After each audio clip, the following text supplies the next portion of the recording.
Rocks from Sugarwell. Welcome to my channel. I'm sharing how to make a simple water-based skin lotion. Water-based moisturisers work better than oils and butter on their own, basically because they contain the water your skin needs to stay hydrated. There's still skin nutrition in the form of plant oils in a water-based lotion, but just enough to feed your skin and form a thin, non-greasy protective barrier that won't clog pores. This basic lotion can form the basis for other cosmetics like hair conditioner, hair serum or even foundation by slightly adapting it and adding other ingredients. We're not using any expensive ingredients like hyaluronic acid, for example, for this beginner's formula.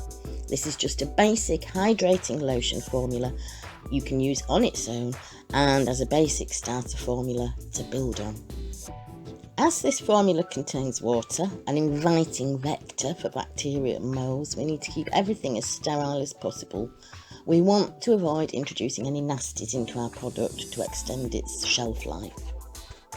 The first step is to sanitise our work area, tools and containers. I use isopropyl alcohol, but some people use a bleach solution or both. I won't be wearing gloves. Gloves pick up germs as you touch things just the same as your hands do, so they aren't really any more sanitary than scrupulously clean hands. However, alcohol is very harsh on the skin, so you might choose to wear gloves for that reason alone. I keep my bottle of alcohol nearby, then I can just keep on sterilising my tools and hands from time to time.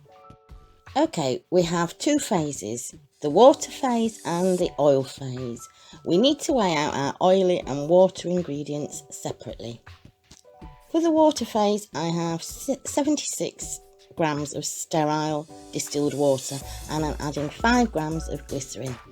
Glycerin is a humectant that attracts water to itself, and this is what makes it such an excellent moisturiser.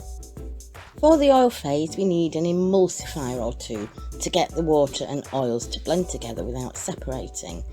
I'm using BTMS 50, which has skin conditioning properties and a luxurious skin feel, and cetearyl alcohol. To our emulsifiers, we need to add a small percentage of oil. You can add any oils or butters here, or a combination tailored to your own skin type, but for simplicity's sake, I'm just adding my favourite, anti-aging watermelon seed oil. Now we need to just pop those into a double boiler to melt the oily ingredients and bring the water phase to the same temperature as the oil-based ingredients. Putting foil over your water container jug will prevent evaporation. Once the oils are melted and both water phase and oil phase are at the same temperature, we combine them and give them a thorough whiz through to make sure they're properly emulsified and won't separate. We need to let those cool down to a point where we can add preservative and fragrance. We need to use a broad spectrum preservative to slow down the growth of bacteria and moulds.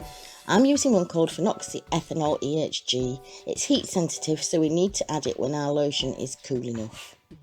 At this point, I'm also going to add a little lavender essential oil, just 1%. Lavender is healing for skin and it smells beautiful. You can use a different essential oil or fragrance oil that you prefer. Just check it's safe to use on skin at 1%. You should find safety information on your supplier's website.